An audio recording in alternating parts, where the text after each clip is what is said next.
During chemical agents training, they expose you to a gas, the OC gas, and the effects are just, you can't breathe, you feel like you can't even get a full breath, you just feel like you want to cough, you're spitting up, and once it's over, it's just all you want to do is gasp for air, and it just, within a few seconds, it's all gone. You can't even feel any of the effects. Well, chemical agents was the worst experience I've ever had in my life. I mean, going through that CS gas was very torturous, and one of the instructor's jobs was to tackle you if you ran. She had a gas mask on, and I mean, I thought about running, but I just didn't want to find out what would happen if I did run. During chemical agents training, we expose all cadets to two different types of riot control chemical munitions, CN and CS. We have them put on and clear chemical agent masks. It's going to be a beautiful day. Have them walk through clouds of chemical agents so that they understand that they will survive. Oh yeah, that's some good stuff right there. Woo! Do it again. Remember, don't rub because you're rubbing the chemicals. Good. They learn how to decontaminate not only themselves but subjects that may become exposed to chemical munitions, so that they understand what a subject that may be exposed to chemical munitions may be going through, and so that they understand how to decontaminate and provide certain comfort for the subject also. We do about 3 hours of classroom training prior to the actual field exercise with chemical munitions. We begin all classes always with safety considerations, not only of the chemical munitions, but of the devices that you use to distribute chemical munitions. Good shot.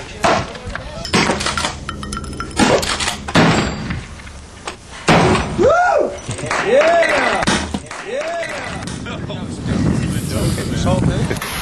Oh! Eyes open. Look. Okay, you ready? We do a secondary type of exposure where we spray the chemical agent up against a plexiglass so that it bounces off, because that's typically the type of exposure they're going to get. Oh yeah, that doesn't look right. I volunteered to get sprayed with the foam in the face, and it burned. It was one of the most painful experiences I've ever went through in my life. But we had to put the pain aside. We had to fight through two different scenarios with beating the red man with our baton and handcuffing a suspect. And it was a really cool thing to go through because your adrenaline was up, but you had to fight through it no matter how much pain you were in. Get down on the ground! Get down on the ground now! Get down on the ground! Burning, can't breathe. These are situations that you encounter with the gas as well as pepper spray, and it's very important to know how to do it and how to fight through it. They understand that they will survive an exposure. They will survive out on the streets if they become exposed, and they still have to perform their duties as a law enforcement officer.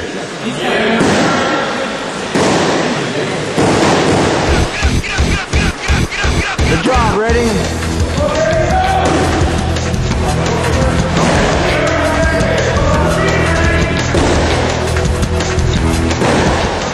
One of the components of the academy is we put a instructor in a suit, fist suit, that we actually strike them with a baton.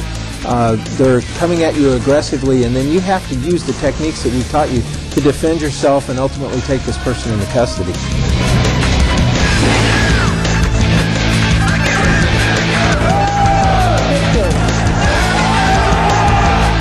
One of the concerns of a younger officer oftentimes is how they're going to be able to defend themselves. Come on, Esther.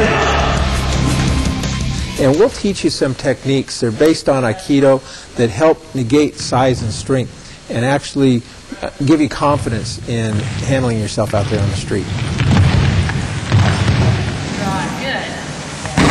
See that baton on the forearm, not on the bicep, not halfway up the arm up here.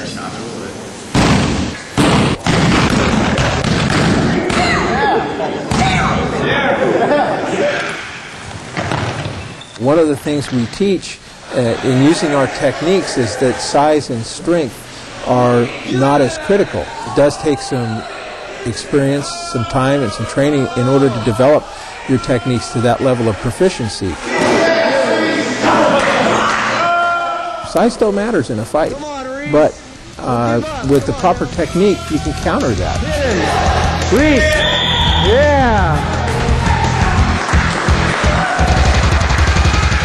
One of the main points that they went over was how much control you actually needed to subdue a suspect, and they introduced different techniques that just took the most minimal amount of pressure, like rear wrist locks, and you can totally control a suspect. Instructors really knew their stuff, and it was really fun, but at the end, I mean, you're just worn out and dead tired.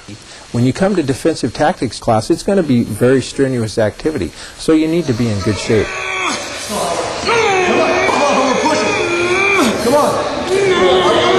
Come on! Get up! Get up!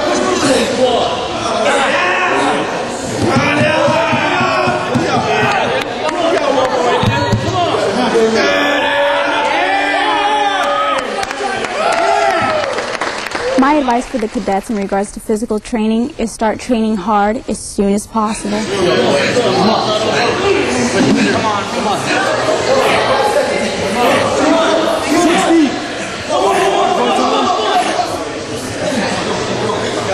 During our physical fitness training, we went over a lot of different areas of fitness. We went over muscle training, endurance training, and went over different areas of the post requirements that we need to pass the academy with. One more. It hurts, but one more, you're done.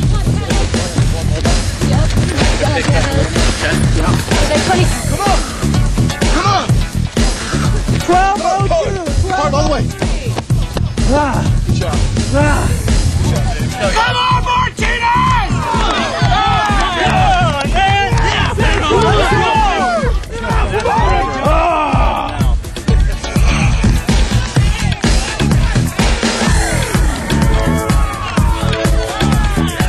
Now, the wall I didn't think was going to be too hard of an area to pass, but it was definitely intimidating. It's all yours, baby.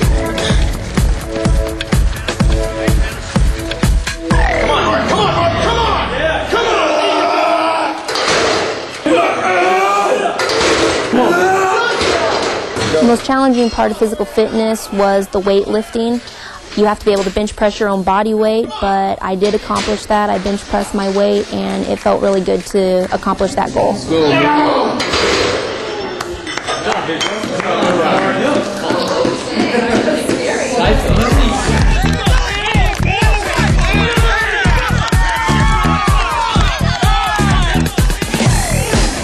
It's very important to maintain your workout routines and to maintain a healthy lifestyle in order to be successful in law enforcement.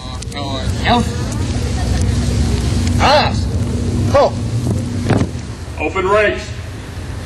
March.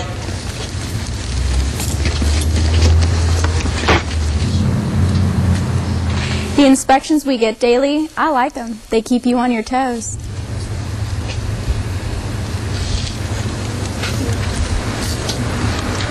Roll calls happen every day at the beginning of the class, the first thing in the morning or in the evening, depending on when the class will start. And that's important to do because it develops discipline in the class and the individual cadets. Many times they come in very undisciplined and just kind of live by their own rules. Law enforcement is a military-type organization, and this helps to begin to develop that discipline in the cadet. The standards that we establish for roll call and uniform appearance and personal appearance in the cadets is constant from the beginning of the class in January through the graduation in September. We have high standards. Those start from the first day, and they continue through the 8 months that you're in the academy until you graduate. Inspections are something that they stress from day one. It's important to always look your best as well as being professional. Hey! Peace!